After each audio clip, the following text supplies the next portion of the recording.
everybody. Welcome to the podcast, the Project Investigation Collaboration, brought to you by the Veritas Project. And as always, we are here with our gracious host and founder of the Veritas Project, Robert Curtis. Hello. And I'm lead investigator Todd Boyer. And we are just two biological computers rolling around in a meat mech with skin armor. Yeah. Welcome to the podcast.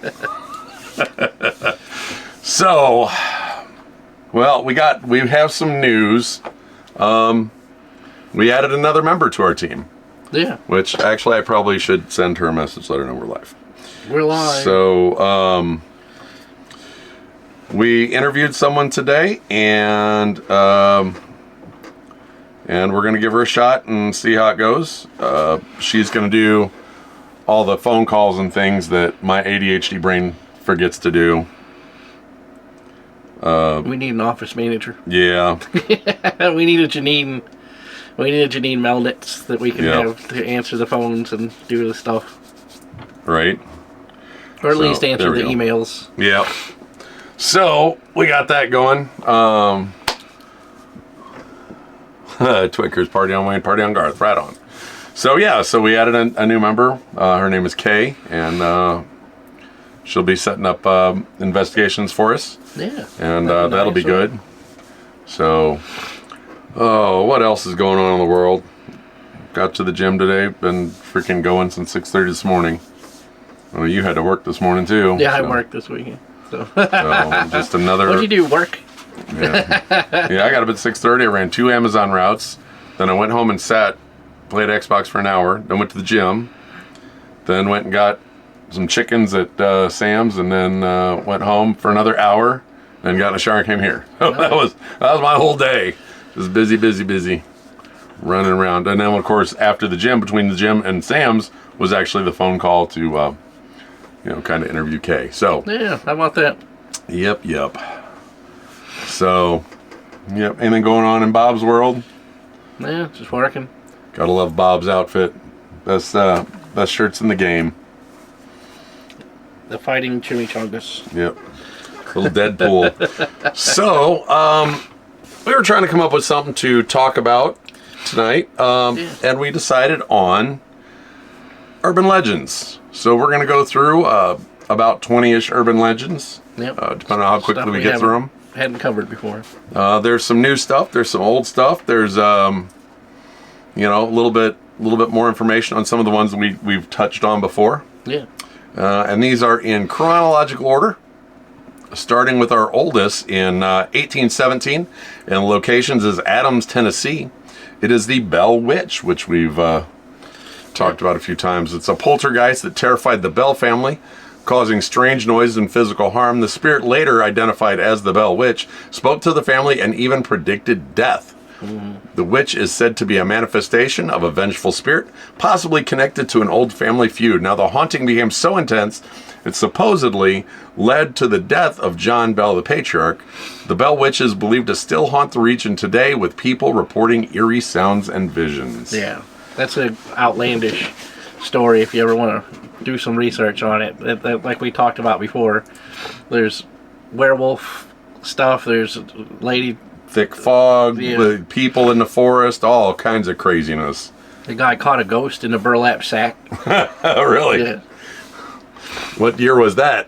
In 1817. It was probably a groundhog or something. Apparently, it was by firelight, and the ghost, the spirit was in the house, and he jumped on it with a burlap bag and caught it, and it was probably a raccoon. Could see the body of it, but then when he pulled the bag back to confront whoever it was, there was nobody there. Oh, wow. So that's a cool one. Yeah. So the Curse of the Pharaoh, obviously we're talking ancient Egypt here, back in 1922, following discovery of King Tutankhamun's tomb. Several members of the team that uncovered King Tut's tomb died under mysterious or untimely circumstances. Now, the deaths led to belief in the curse that was placed on anyone who disturbed the pharaoh's resting place. And one of the most famous deaths was that of Lord Carnarvon, okay, who died shortly after the tomb was opened. Stories say the curse also led to illness and accidents among the tomb's explorers. Though debunked as coincidence, the curse continues to intrigue visitors and research. Well, they're always going to say coincidence. Right. No, that's something that we talked about last week. Is like, you have to be open to the possibility that there is supernatural for there to be supernatural. Yeah. Otherwise everything is coincidence and everything else. Well, they say that they were from Britain, and they weren't acclimated to the weather in Egypt. Right. So that's what got them. Thank you for that, Robin. I saw that. What happened? Oh, doggone coin people coming in, pushing their stinking coins. Oh. Well, that's one of the biggest scams in the world. If you got so many coins, just give them to me. One day we'll talk about the ripoff that cryptocurrency is. The cryptocurrency is one of the biggest Ponzi schemes in the world. People are getting rich off it, though. That's the thing, though. You have to get in during the IPO, and then you get other people in, and then you sell. Yep. And that's how you get rich. Hey, fireworks. Thank you very much for the fireworks. Whoever sent the fireworks. Fireworks. Thank you. Yay. So the lady in white. Now this is something that Bob and I have talked about before. Lady in white is all over the place. Yeah. Seems like every place has a lady in white. Yeah. So, this one is the 1900s. A ghostly woman dressed in a white gown, often reported walking near roadsides or rural areas. She's said to be searching for someone or lost in a state of eternal grief. The story often ties Lady in White to a tragic love story or violent death. In some variations, she appears to be warning and guiding people away from danger, and many places claim to have their own Lady in White with varying backstories depending on the region. Yeah. There is a lot of Lady in White everywhere. Everywhere. Everywhere has Lady. Yeah. It's literally just a white figure. So call it a Lady in White, call it what you will. Right. It's a white figure. So now here we have one that Bob, as soon as he saw it, his ears perked up. Yeah. The Vanishing Hitchhiker. This is here in the U.S. in various states, and it started in the 1950s. Right. A driver picks up a hitchhiker, often described as a young woman. After driving her to her destination, mysteriously disappears from the car. The driver later learns the woman was killed in an accident many years ago on the same road. And some versions say the hitchhiker leaves behind a personal item or note, and it's considered a ghostly manifestation warning others about the road's danger. Right. So that's another one that takes place all over the place. That happens a lot. You know what popped into my head for that one? Pee Wee Herman and Large Marge. Oh. Tell them Large Marge sent you. I was thinking Large Marge sent me. Large Marge. Resurrection Mary or whatever that one is in Chicago. Right. That happens all the time. Oh, so Point Pleasant, West Virginia, 1966, we have the Mothman. Yeah. A large humanoid creature with wings and glowing red eyes reported to haunt the town. The Mothman appears before tragic events, most famously before the collapse of the Silver Bridge in 1967. Witnesses describe seeing the creature fly over their cars, sometimes chasing them, and some believe it's an omen, a harbinger of disaster to come. Creatures connected to a series of UFO sightings in the region, adding to its mysterious and paranormal nature. Now we have talked about we've touched on cryptids before. Yep. So we did a little. You can go back and find our episode about cryptids, where we talked about the Mothman. We'll take the watch time. Go watch the cryptids. Yeah. We definitely need to get that watch time. Go watch all of it. Twicker says he has been through there, but no Mothman. There's a lot. The Mothman story, if you want to do some research on that one, is a crazy. It's a crazy story. What's that? So Bob got a new mouse. Yeah, it's that thing feels nice. It is like the Razer V5 Basilisk is what it's called. It feels nice in the hand. I like how it has like tactile rubber on the sides of it, like where you grip it with your fingers. So it's like grippy. It's not slippery. It's grippery. Not slippery, but grippery. She won't watch the cryptids. Oh, you watched the cryptids? Abby went back and watched the cryptids. Yay! Right on. Appreciate that, Abby. Yeah, watch it all. Watch it all. Watch it all again and again and again. Grab somebody else's phone and start watching it. There you go. So, Pascagoula, Mississippi. Now, I have a wormhole for that. Pascagoula? Pascagoula. You remember Ray Stevens? Yeah. The day the squirrel went berserk in the first Self-Rise Church in that sleepy little town of Pascagoula. Yeah. For all you who don't know Ray Stevens, he's a crazy person. He's a crazy person who wrote crazy, funny songs back in the day. Go find him. That's funny. But Pascagoula, 1942, the Phantom Barber. A mysterious figure broke into homes and cut the hair of young girls while they slept. The barber never stole anything or left any other signs of the break-in except for the hair left behind. Several families were targeted over the course of several weeks. Some speculate the barber was a stalker or someone with psychological issues, and the mystery was never solved. The Phantom Barber became a local legend. That's creepy. Yeah. Could you imagine waking up knowing somebody came into your house and cut your kid's hair? Was it a good haircut? It's probably not if they're laying there sleeping. I doubt it was a good haircut at all. Was it at least a cool hairstyle? You know, you woke up, you had long hair. When you went to bed, now you woke up, you got like a pompadour. You know, like what's that? You were all like shaggy looking. Yeah, like the faux hawk or something. And now you got, now you got the really nice styling haircut. Mama! I can't go to the prom. I got a mohawk. M says the basilisk is a good mouse. Yeah. Hey, AOA, welcome in. Okay, so primarily the internet stories, but across the United States, in 2009 started the Slender Man. Oh, man. So that's a good one. A tall, faceless figure with tentacle-like appendages who lurks in forests or near children. Slender Man is said to stalk, abduct, and sometimes even manipulate children into committing violent acts.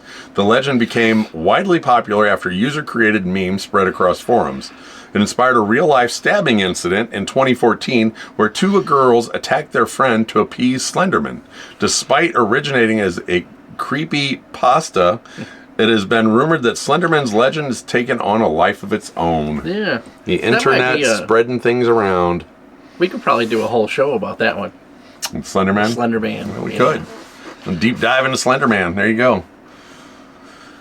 So, Ohio River, 1955. How is that?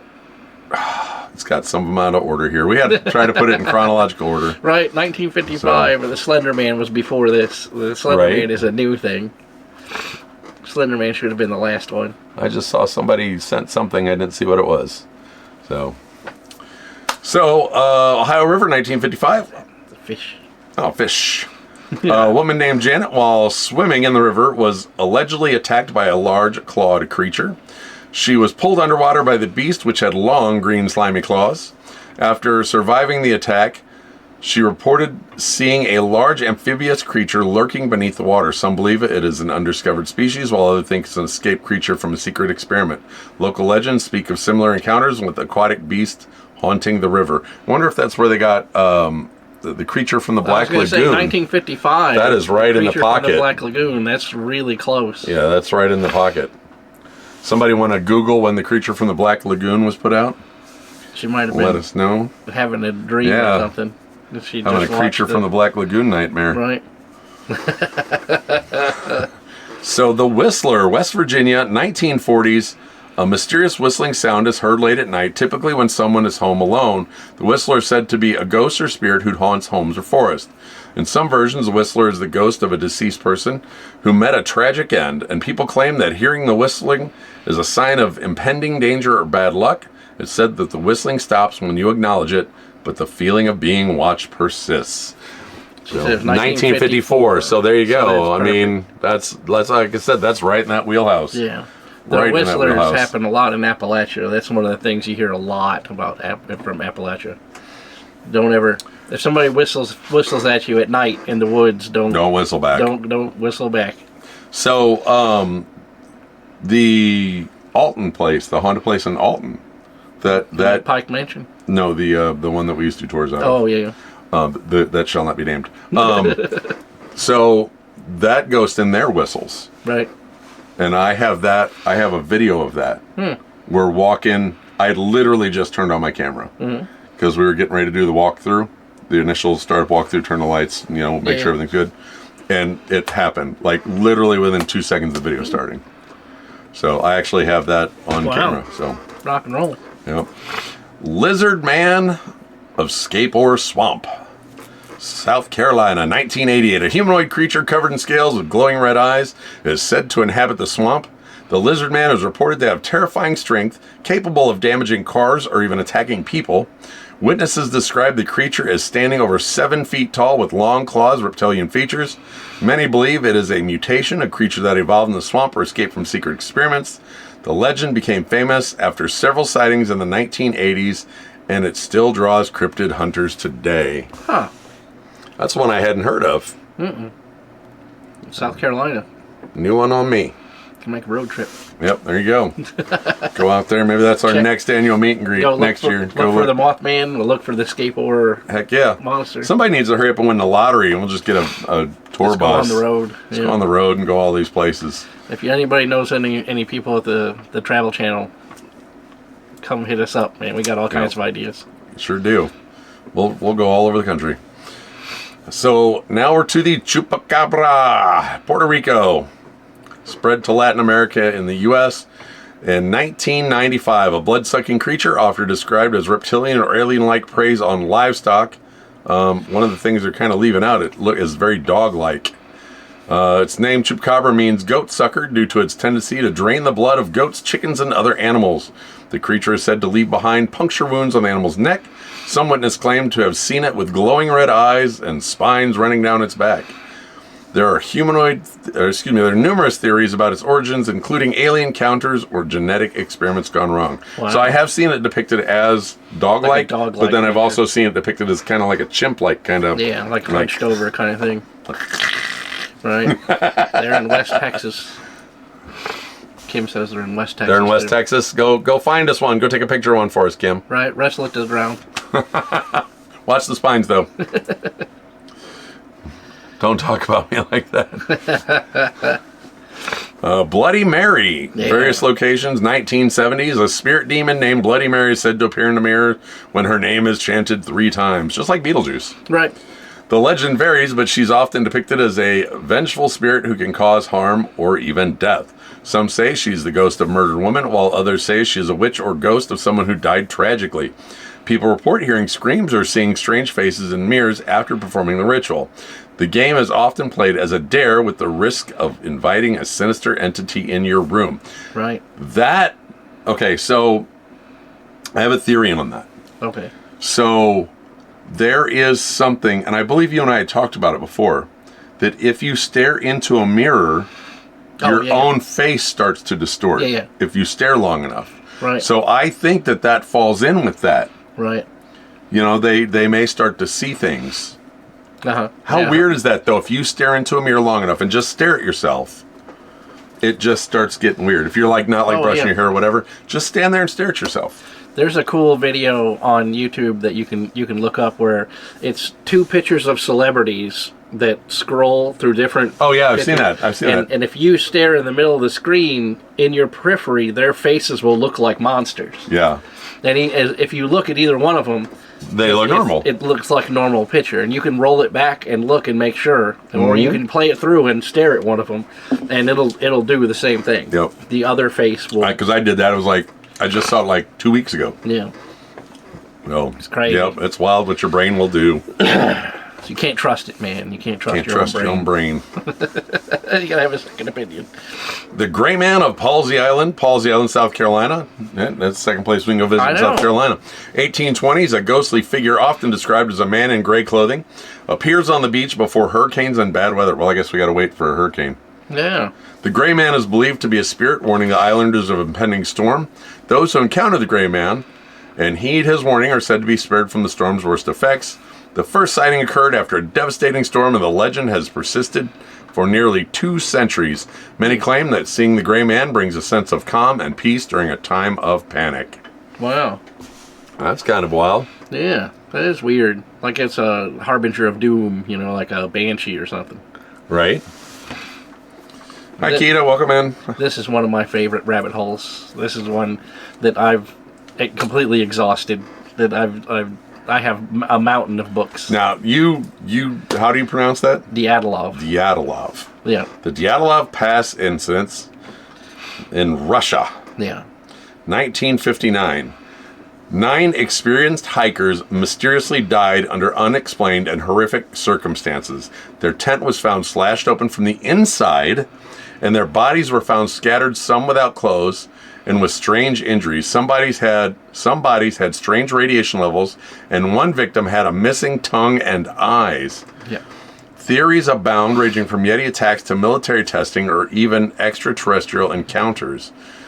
The mystery remains unsolved, fueling numerous paranormal theories. It was a crazy, crazy story. So, there was, you know how when it snows really deep, right? And there's like an evergreen. Mm-hmm. There's You like can get underneath. Right. Yeah. 2 of them were found in a position like that. Mm-hmm. But they were the ones that were not clothed. They were huddled together in the under part of the tree, in the snow. There was wild. one person that was smashed flat, just crushed into the ground, like a bug had stomped him.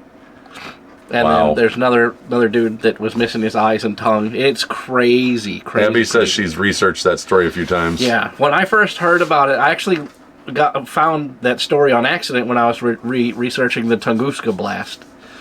And have you ever seen that one? Yeah. So I was researching that, and then they were talking about in that same region this happened. So I was like, oh, wow, what is this? And I went down that rabbit hole, which led to a big rabbit hole. So tell them what the Tunguska blast is. They heard a huge explosion in this remote part of Siberia. Yeah. And the military went out there to see what happened, because people said there was like a corona, like in the sky, like Aurora Borealis type deal, and there was a massive explosion, and the Aurora stayed there for like weeks. The people were like, what was that? So the military took an expedition up there to see what happened, and they found like almost 3/4 of a mile of the woods were completely smashed flat. Like, it looks like little toothpicks just fell over. Yeah. I mean, it's all go look at the pictures for that. It's freaking amazing. All the trees are and they're all laying the same way. Yeah, they're all like some sort of explosion just went poof. and just flattened an entire forest. That is a nuts. wild one. Yeah. So, the Grim Reaper at the end of the bed. Globally, early 20th century, people report feeling a cold presence at the foot of their bed, accompanied by a shadowy figure. The figure is often described as cloaked in black, with skeletal features, sometimes holding a scythe. The Reaper is often a symbol of death, and some claim to have seen him right before loved ones passed away. The legend often ties into sleep paralysis episodes, where the victim cannot move but can see the figure. Some survivors claim to have survived these encounters, marking them as signs of warning of an approaching death. That's something that we touched on last week, I believe, was sleep paralysis, and that's not a fun thing. Now, my mom, the year that my dad passed away, like a month after he passed, she saw him standing at the foot of the bed. Wow. And told him that he didn't belong here anymore, that he needs to go ahead and pass on. So, yep. So, interesting stuff. The Poltergeist of Enfield, England, 1977. A series of strange occurrences started at a family home, including furniture moving by itself, objects being thrown, and strange voices. Investigators, including Ed and Lorraine Warren, they're right in that pocket, 1970s. Yeah. Right? They were called in, claiming the house was haunted by a poltergeist.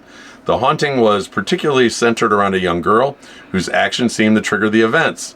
Some skeptics believe the events were hoaxes, but many witnesses still swear by the authenticity. The case became one of the most famous in the field of paranormal investigation. Now, what movie do you think came from that? Right. The Poltergeist movie. Yeah. Which just literally, as I was reading that, I was thinking, man, I haven't seen that in forever. I'd love to watch that again.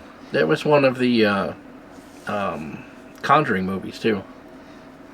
Was it? Yeah, I think it was like the second Conjuring movie. Yeah, I'd love to see the Poltergeist movie again. It's been a long time. Now, do you remember the weird priest from the second Poltergeist movie, the tall, skinny guy? When I was a kid growing up in Valmeyer, there was a guy in town that looked a lot like that dude. I saw him at the store and about shit myself. I scared the hell out of me. That was the second Conjuring movie, she said. I know my movies, man. Right? West Virginia, Flatwoods, 1952, the monster of Flatwoods. Several witnesses claim to have seen a 10-foot tall creature With a spade-shaped head and glowing eyes, the creature was reported to have a strange metallic color and emits an eerie screeching noise. Some believe the creature was an alien, while others suggest it was a cryptid or a supernatural entity. The sightings occurred after a strange light was seen in the sky, adding to the UFO connection. Despite various investigations, no concrete evidence has ever been found. Well, that's a lot of them. You know, a lot of the cryptids are the same way. Right. People see them over and over and over again, but there's never any evidence. Just like this last summer when I saw the freaking Bigfoot, you know, out in the middle of freaking nowhere, not a big believer in a Bigfoot, and I just see some big black figure taking a couple of steps to the woods.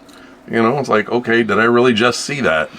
Right. So, that's what we always talk about, like when people see stuff, they don't get pictures of it. Like, what? But then when it does mine happens so fast. You're like, wow, I didn't even have a chance to get my phone out. Like, your eyes don't recognize, you know.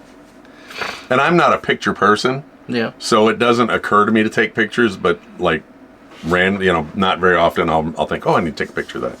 So the Phantom Train of New Orleans, Louisiana.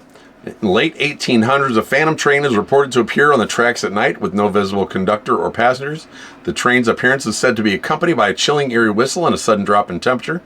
Some believe it's ghostly manifestation of the real train that was involved in a deadly crash years ago. The train supposedly vanished just as mysteriously as it appears, and witnesses describe the train as old-fashioned, with glow emanating from its windows despite its apparent lack of a real engine. Oh, here's a biggin. Yeah. There's a biggin, number 19. Wait, didn't we said 20? Yeah, but that's number 1 too, or number 2. Yeah. That's funny. They're talking about a different version of the Bell Witch. Oh, okay. This is a poltergeist one. Gotcha. Well, the other one was a poltergeist one. Was it? Yeah. Oh. They gave us the same one twice. So this will be our final one. The Myrtles Plantation, St. Francisville, Louisiana. Now, if anybody is familiar with the paranormal whatsoever, Myrtles Plantation is definitely one of the top 5 most haunted places in the country. Yeah.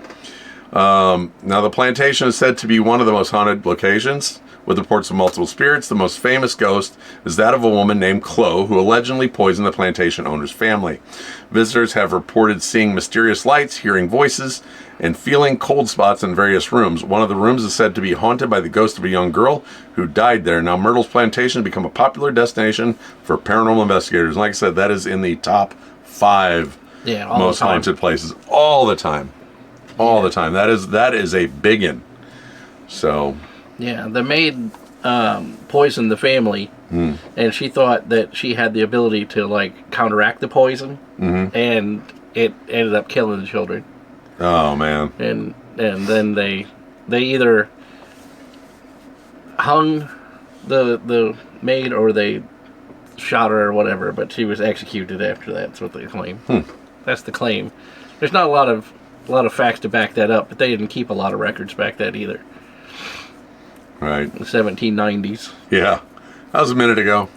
So, thank you guys for coming in. Thanks for all likes, taps, comments, shares, and the coins for our TikTok people. Yeah. Give us a follow if you're not following us, if you're new to the channel. We are a paranormal group out of St. Louis. Yeah.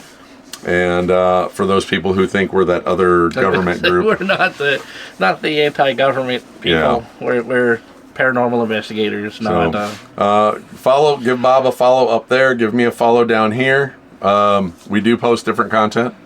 Bob posts a lot of content. He posts a lot of shorts from our podcast. Also, if you're into the horror movie genre, Bob and Angie, they do horror movie reviews on the other podcast here on the channel. If you're watching up here on YouTube, go ahead and like, comment, share, subscribe, ring the notification bell.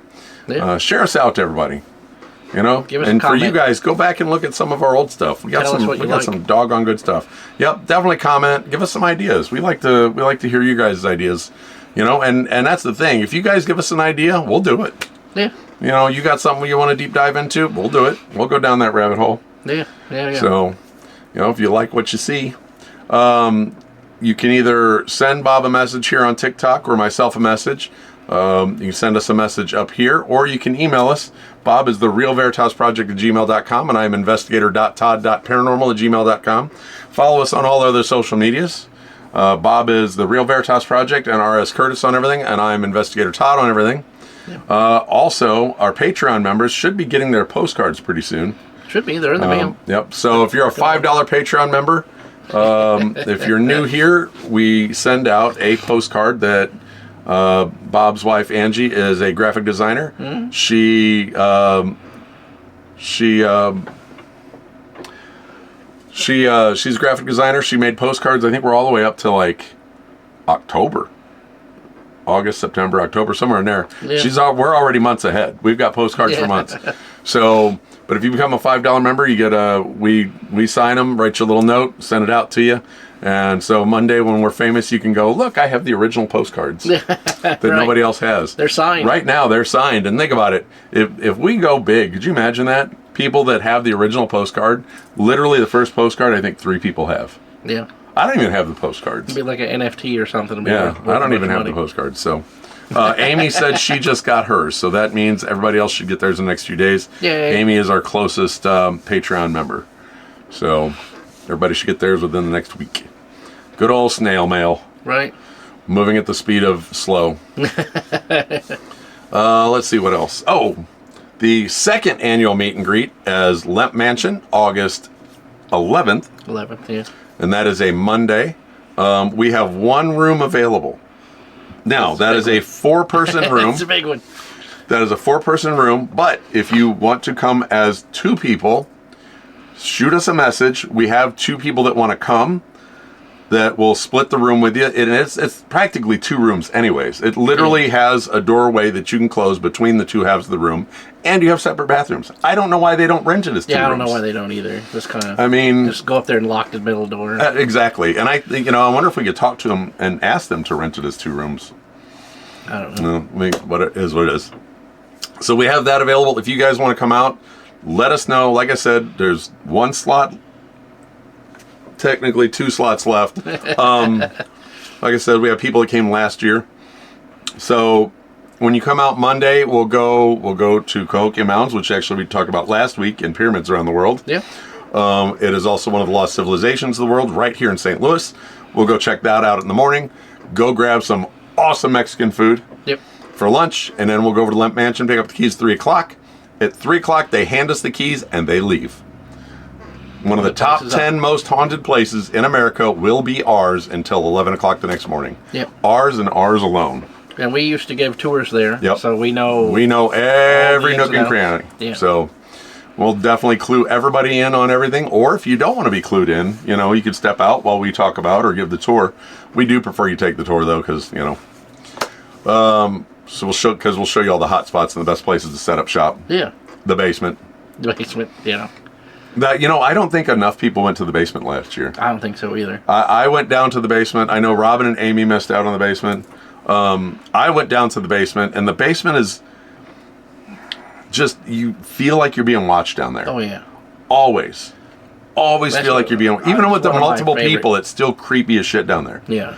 There is something about that basement, and that's where the kitchen is. Yeah. They have like a whole gathering place down there, and then they have the kitchen is down there, and then they also have one of the last entrances to the Cherokee Caves is down there. Right. So, but yeah, the unintentional psychomantium is down there. Yes, yeah, it's a infinity mirror, a big ass infinity mirror. It's like about 4 or 5 feet long by 2 or 3 feet tall. Oh, each side. On each side, and they just face each other, and it looks like you could see 6 forever. Foot, I would say. It's about 6 foot long. Yeah, by like 3 feet tall. Yeah, it's enormous. But that goes on. You look into that, and I've actually seen a picture where like 6 rows back there was a figure, like 6 rows back into that infinity mirror. So, but we got that coming up. Let's see, Teespring. Yeah. If you want to get some merch, get the merch. Get the merch with our logo. And I know we have some of our followers here definitely have some merch. Robin loves her hoodie. Yeah. She wears it all the time. Get that logo, and then for the meet and greet, bless you. For the meet and greet, we're actually gonna have special T-shirts. So you'll be able to get one-of-a-kind T-shirts when you come to the meet and greet. Bless you again, sir. Excuse me. Sorry. But yeah, so I think that's all we got coming up. All we got going on. That everything? Yeah. Sound good to you? Well, I wanted to say, if you guys like a T-shirt that you missed out on because of the rotation, then just message me and I'll put it back in the store for you. And actually, all those postcards that we send out, you can get a T-shirt with that logo on it for that month, or a sticker. You know, but how cool would it be to have a T-shirt that you can wear each month with the monthly? Buy all of them. Yeah, there you go. Get them all. Get a year's worth. Buy all of them, and then you'll have a whole set. You know, thank you guys for watching us down here on TikTok. Thank you for joining us on YouTube. Don't forget to go back and watch some of our previous content and watch Bob and Angie's podcast, The Midnight Matinee. You know, if you like your horror movies, do the movie reviews, and they go out and see new movies and like immediately come home and do a podcast. Like they don't mess around. They literally leave the theater, come home. Fresh in your mind. Yep. Just put it out there. So thank you guys for joining us, and remember, stay curious and find the truth, and we'll catch you next time. Bye everybody. See ya.